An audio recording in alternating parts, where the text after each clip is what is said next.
read it, true off my chest.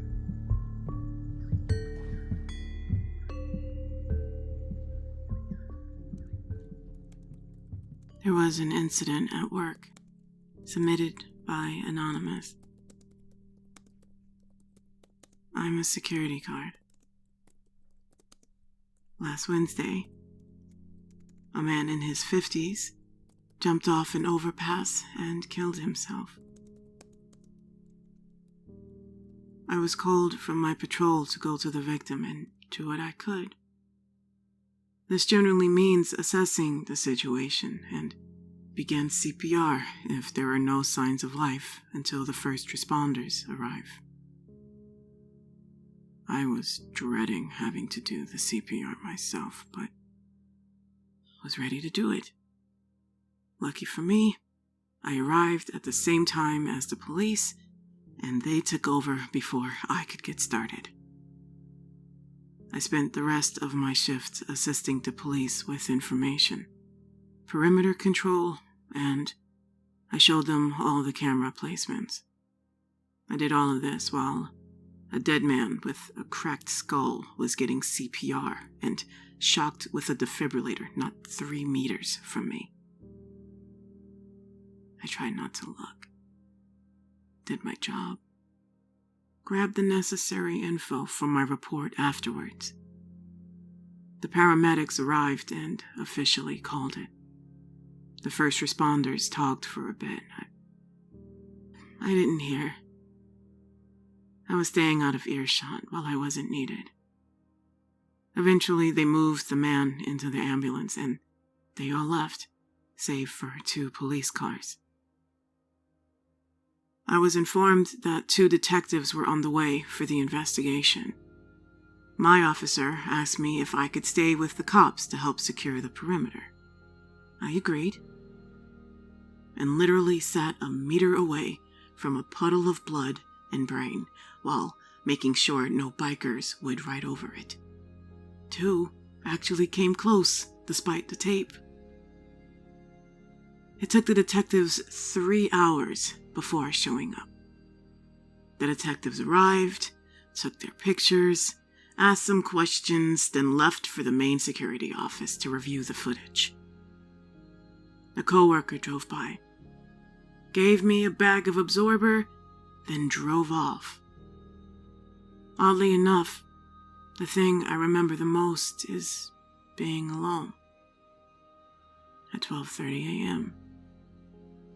and pouring absorber over a stain of dried blood and bits of brain. I finished and left work at 1 a.m., an hour later than I should have. I got home and slept like a baby. The next day, I didn't even think about it. It was my fiance's birthday, and I was busy all day. But when I came back to work on Friday, it all rushed back to me. I had 2 coworkers ask me how I was, and the rest of my shift went on like nothing happened. I didn't feel that bad when the whole thing happened, but the more time passes, the more it affects me. I told my fiancée about it, but she worked in a hospital and has seen her share of bodies, and I don't think it is fazing her much.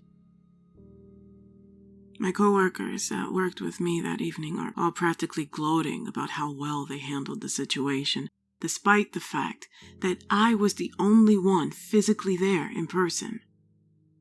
Since I'm not a cop or anything, I will never find out what happened, why the man jumped, or even his name. I will never have closure. This might be selfish, but the thing that bothers me the most is that no one told me I did a good job or even thanked me for staying an extra hour to help deal with a pretty fucked up situation. I've never felt like less of a human being in my life. I am literally a number to the higher-ups. Fuck, I feel so angry, sad, worthless. and alone. Edit. Thank you all for your comments. I've read most of them. I didn't expect the amount of support I would get. I will definitely be looking into getting counseling or therapy through whatever way I can. Many of you have offered to lend me an ear if I need to vent some more. I will be calling a trauma hotline tonight to get some immediate support, though. Many of you have told me I shouldn't judge my coworkers on how they choose to cope with the event. I've lived an unique experience. They didn't. I can't expect them to react the same way I did. I'll speak to my supervisor tomorrow to see what options I have through the company. I'll be retiring from checking Reddit tonight. Thank you again for the support. Thank you. No, that's great. Damn, bro. I'm sorry you had to go through that. I hope you're okay. I hope you got the help that you needed. Thank you for sharing your story. Really, thank you so much. And thank you guys for listening. Be kind to each other. You never know what someone has gone through. You never know. Take care, you guys. We'll see y'all soon.